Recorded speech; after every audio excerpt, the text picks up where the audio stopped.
Welcome to SVG-TV News for Tuesday, November 24th, 2015. I'm Lafren Fraser with the details.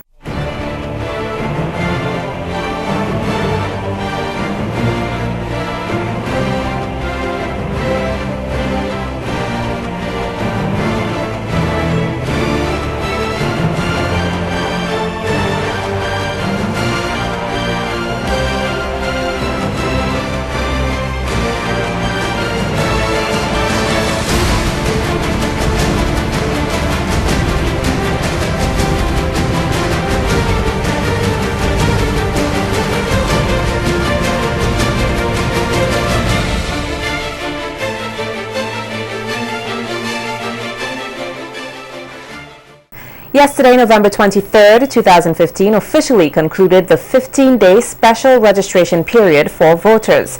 In a telephone interview earlier today with the Supervisor of Elections, Sylvia Findlay, she noted that her office is finalizing matters pertaining to the election process. Findlay explained that she and her team are currently involved in training electoral officers, also getting and preparing materials and supplies for the general elections. She also stated that as of today, Tuesday 24th November to Friday, November 27th, her office will be ensuring that the process is completed for all persons who got registered within the 15-day special period and any outstanding registrations. This, she says, is to allow the office to prepare the final voters list on Saturday, November 28th for publication on Monday the 30th. The electoral supervisor says that her team is also anticipating overseas observers, and they're putting things in place to accommodate them.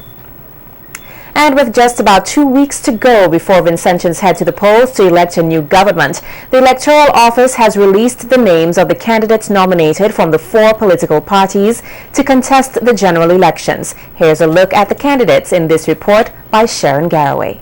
A total of 43 candidates representing 4 political parties were on Friday the 20th of November 2015 nominated as candidates for the December 9th general elections. The New Democratic Party and the Unity Labour Party each presented a full slate of 15 candidates. The Democratic Republican Party had 6, while there were 7 candidates nominated for the SVG Green Party. The following is a list of candidates in the various constituencies that have been nominated. North Windward, Lauren Batiste of Sandy Bay for the NDP. The DRP, George Byron of Overland. The Unity Labour Party, Montgomery Daniel of Sandy Bay. Green Party, Christian Walden of Rathomel.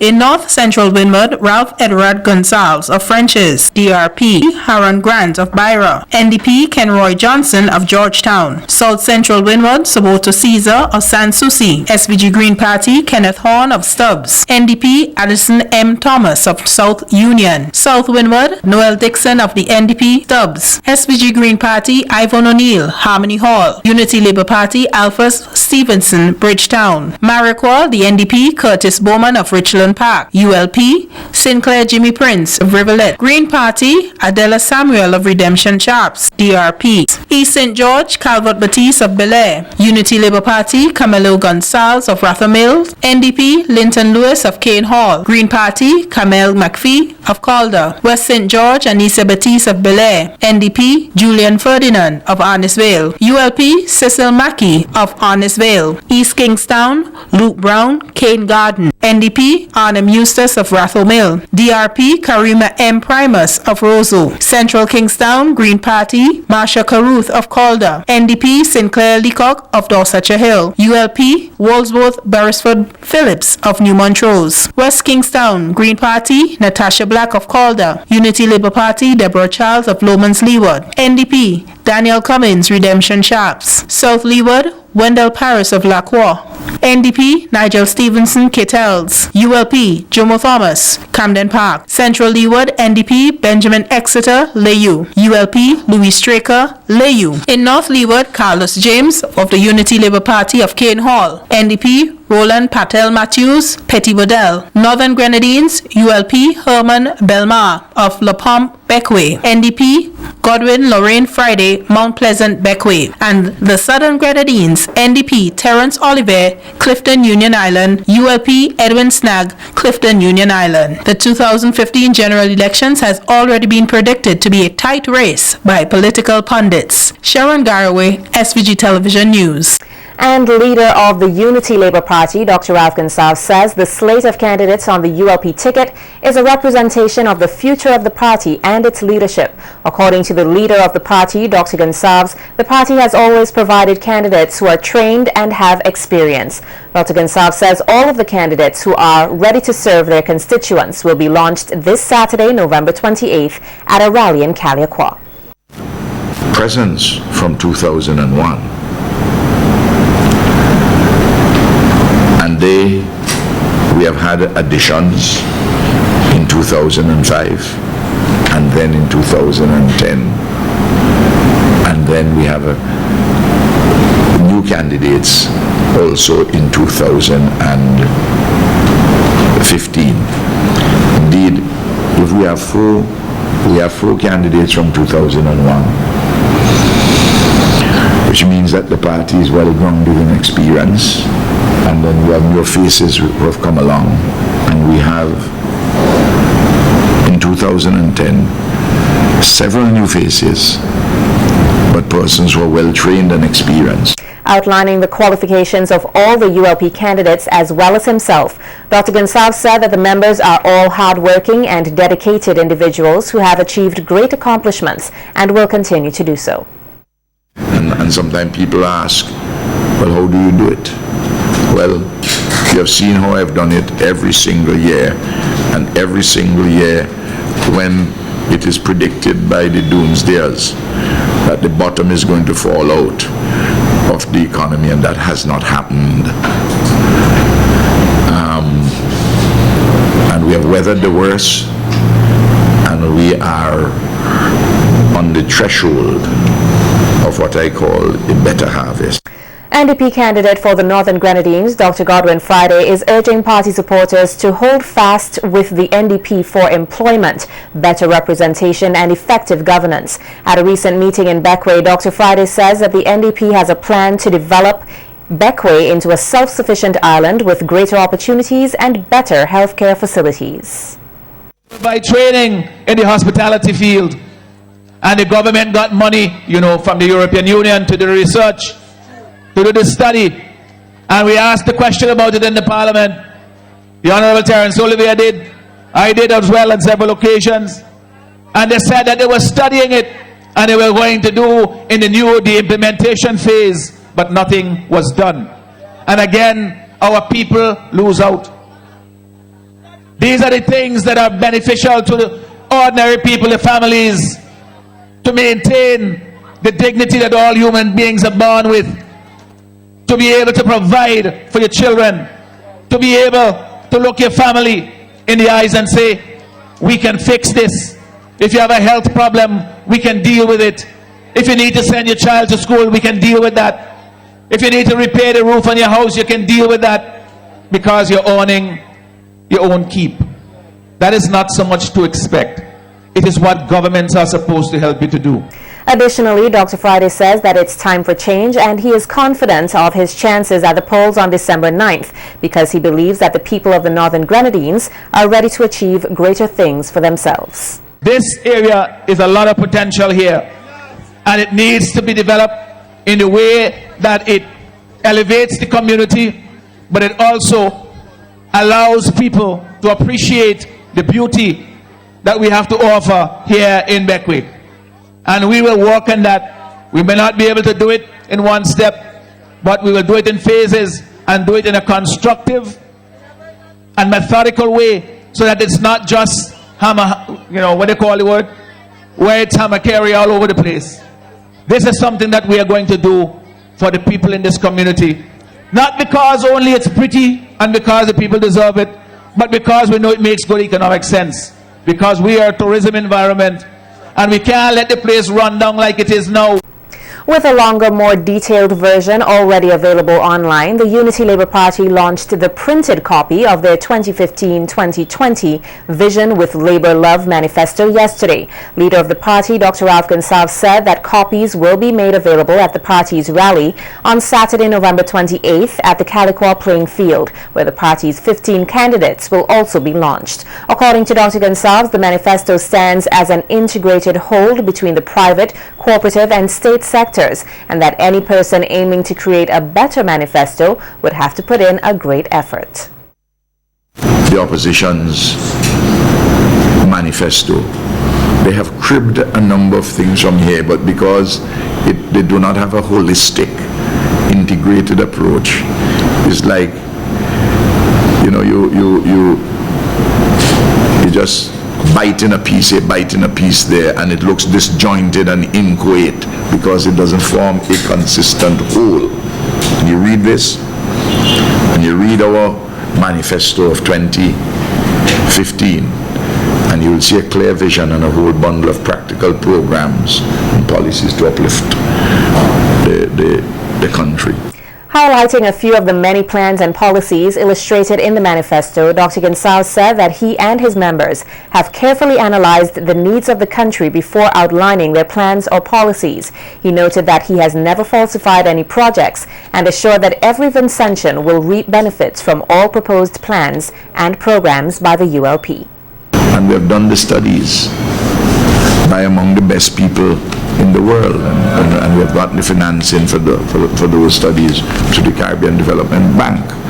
Caribbean Development Bank wouldn't be involved with us on a flight of fancy in relation to port development.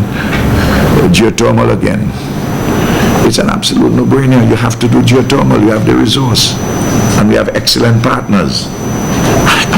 Dominica is trying to see if they can get the partners of the quality which we have. And we are moving ahead, and we have put the legal framework in place and so forth. The city at Annisvale, where we have a hospital already earmarked to go there by the World Bank, saying this is where you should put it. They have done all the studies. Leader of the opposition, New Democratic Party, Arnim Eustace, went on record yesterday, refuting claims that the NDP will cut a number of ongoing projects if voted into office. Eustace said the city at Annisvale that the ULP is proposing is a phantom one that will not be built, noting that governments are not responsible for building cities. They can only provide and upgrade the infrastructure already in place to accommodate the businesses that want to move into the area. Eustace says, though it is likely that there will be a manifestation of more businesses in Annisvale, the proposed city by the ULP is another of their empty promises. In relation to the tunnel that the ULP has also proposed to build under Cane Garden, the NDP leader says cutting a tunnel will not improve the lives of people in SVG, but instead will only add to the financial strain that the country is currently undergoing, and says he sees this project as impractical. No more than city at Annisvale. Well, I agree with him. That ain't going to happen either. And the tunnel through Annisvale to King Garden, that ain't going to happen either. It has to start in order for you to stop it. Exactly. That ain't going to start, that ain't going to work. Listen, how are you going to blast under all them houses in King Garden to put in the road? How are you going to economically justify that road? Roads projects are justified on the basis of time savings by those who use the road. That's what is calculated where you get a rate of return on the road. Gonsalves, you know that? Eustace further stated that the NDP will not stop the nursing program as told by the ULP, and that his party recognizes the value of nurses and medical professionals, and if elected to office, they will increase the current nurses' stipend of $1,000 by 25%. That will stop the nursing program. I don't understand this foolishness, you know. We'll stop the nursing program. Ralph said all this on the Saturday night when he... when he asked for forgiveness, same night? Yes. He's lying again. You stop the nurse program and the $1,000 stipend to student nurses. We never said anything like that at all. In fact, the New Democratic Party has taken the position that far from stopping the program, we will raise the stipend from $1,000 to $1,250, a 25% increase. And on the topic of the public sector, the NDP leader says that his party has no intentions to cut the number of civil servants in the country. He says the upward direction that the NDP has planned for SVG if elected requires all able-bodied hands on deck to work together to achieve that goal. He adds that the NDP has always negotiated with civil servants and will honor whatever commitments were made to them by the current ULP government. The New Democratic Party leader, who will be contesting the East Kingstown constituency against the ULP's Luke Brown and the DRP's Karima Paris, stressed that if elected, the NDP will honor all commitments made because that is how any government is supposed to function. That is a lie. We never made any such statement. I never heard that. He said on the grounds of austerity measures, we are going to cut the civil service. We have never said anything like that. And we don't intend to cut the civil service. Unlike Ralph, I've always negotiated with the civil service to get settlements. Like the time when we negotiated 12% and he said they will give 30%. There was no other negotiation since that, All the years from that time, Ralph determined the amount and legislated, that's what they're going to get. In the same way that he's now going to legislate for the 18th December payment for civil service of 2.5% and 1.5%. That has been done by Ralph Gonsalves. And the New Democratic Party, as I said last night, up in Northwood, we will honor whatever commitment the government made to the civil servants. Citing the doubts and criticisms from the New Democratic Party about the Argyle International Airport, leader of the ULP, Dr. Ralph Gonsalves, said that even though the opposition continues to pull down the airport's progress, he is proud to say that the project is near incompletion. Responding to the critics of the recent flight testing at the airport site at the ULP rally in Camden Park on Saturday night, Dr. Gonsalves said that he is pleased with the event, which he described as a successful one, noting that it shows how eager Vincentians are to have an international airport. Say, why is it we didn't test it with a jumbo jet? They're so foolish. You don't test approach lights with a jumbo jet.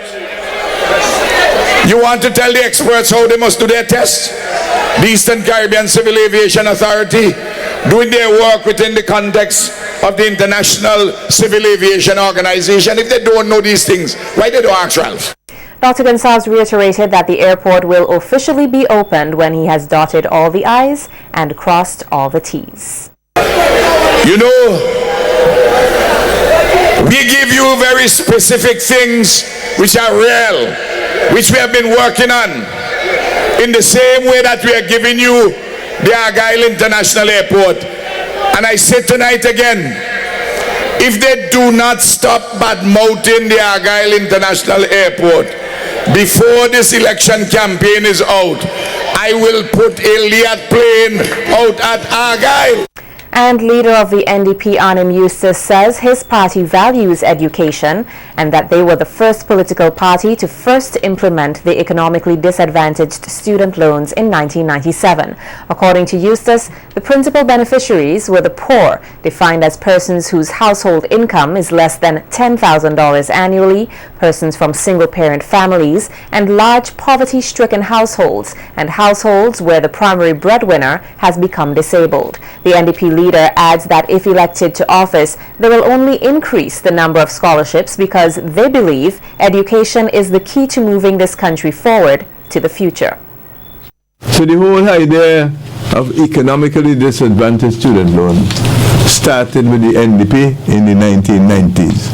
And Gonsalves, for all his term in office, has been bragging about this disadvantaged student. And he had the same name. And that is one thing he put in the Lai manifesto that we will put a stop to. Something that we started. Something we started. We did this. The New Democratic Party did this. That is what he simply continued. But we started that process in 1997. I was not even elected to Parliament yet. in 1997 because I was elected in 1998. So we did this 19 years ago, and now he's bragging like if it's his own. I want the public to understand these things, you know. They just lie and continue to lie about so many things in relation to the New Democratic Party. Eustace also refuted claims of the NDP's plans to introduce austerity measures to harm people and says that the ULP administration is concerned about losing the upcoming general elections because they have pushed Vincentians into such a position that they now have to be extra careful of their public finances, adding that the ULP knows that the people of SVG recognize that they are wasting taxpayers' money. So we will introduce austerity measures. Meaning we're going to introduce harsh measures that's going to harm people. We have no intention of doing so. We believe that the Gonsalves performance has pushed us in a position where people have to look very careful at the public finances because he's wasting a lot of the public finances, wasting a lot of the tax money that people have paid.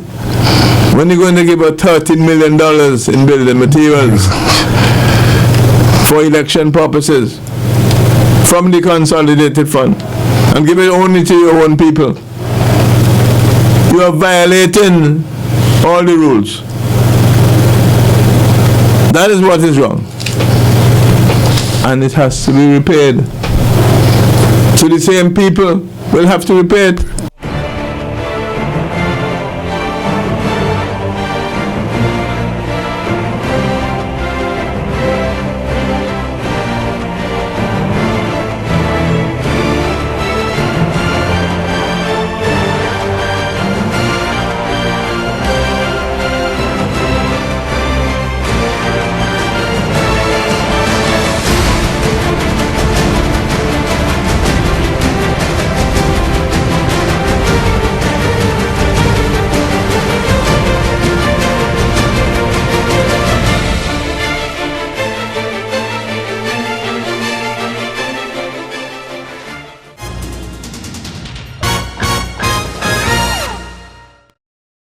In more local news, Permanent Secretary in the Ministry of Health and the Environment, Louis Deschamps, says that the Caribbean must have a unified approach to biosafety. This comes as the country hosts a 3-day seminar, Biosafety Frameworks, for which the University of the West Indies, or UWI, is the lead executing agency. Deschamps, who addressed the gathering yesterday at the Sunset Shores Hotel in Villa, said that there are opportunities for the Caribbean faced with a developed world that is looking for more naturally grown and produced goods.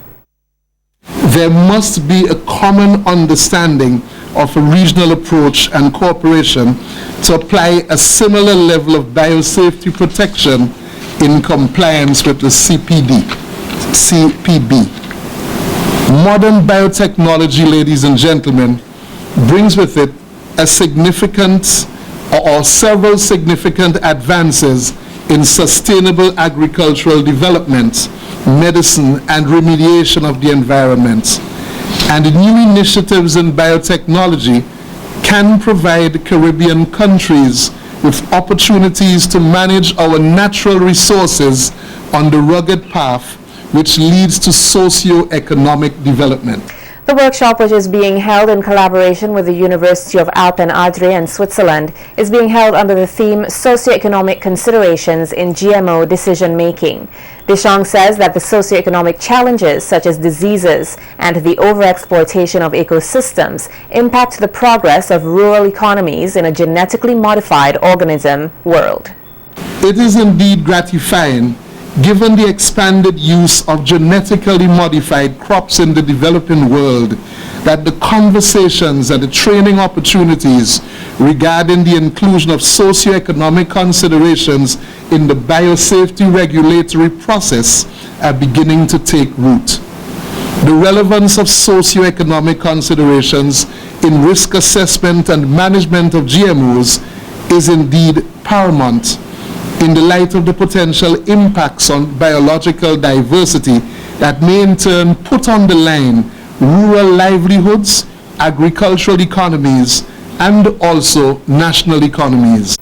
Shirley Lewis, a resident of Kittels, has been arrested and charged by the police at the Kittels police station for the offense of arson. On November 21st, she is accused of setting on fire one plywood dwelling house and its contents, valued at $55,000, being the property of her mother, Christine Lewis, of the same address. Shirley was on Monday, November 23rd, escorted to the Serious Offences Court before Chief Magistrate Rayshan Brown, facing the indictable charge, which she was not allowed to plead to. Chief Prosecutor Adolphus Delplesh had no objection to her bail, which was allowed in the sum of $60,000 with one surety. She was ordered to surrender all travel documents to the court and also to report to the Kittels police station on Mondays and Thursdays between 6 a.m. and 6 p.m. February 17, 2016 is the date set for the preliminary inquiry. The Eastern Caribbean Supreme Court, in its appellate jurisdiction, began sitting here on Monday, November 23, 2015, at the High Court in Kingstown. A list that was published by the High Court shows that there are 65 cases listed to be heard, which include judgments, applications or motions, High Court criminal appeals against sentences, High Court criminal appeals against convictions, magisterial criminal appeals against sentences, magisterial criminal appeals against convictions, magisterial civil appeals and status hearings. Meanwhile, sitting of the criminal session has been adjourned to accommodate such sittings. November 22nd is annually celebrated as International Day of Musicians, and the Embassy of the Bolivarian Republic of Venezuela hosted a concert yesterday at the Beachcombers Hotel Conference Room in commemoration of the day. The concert featured performances from 3 Venezuelan musicians, Maestro Raul Landeta, Vanessa Imperatriz, and Michael Carrasca. Speaking at the concert, Dalinana Guanipa, charge d'affaires for the Embassy of the Bolivarian Republic of Venezuela, said that International Day of Musicians is held to commemorate and pay tribute to those who spend their lives to create and execute music of all genres. She also says that International Musicians Day allows for the musical culture of Latin America to be highlighted, as well as bring exposure to the region. This day is the ideal occasion to honor the contribution of artists with long-standing and widespread influence who represent the main genres that identify our Latin Caribbean culture, becoming part of our roots and being also ambassadors, promoting our cultural wealth and what is ours in other latitudes.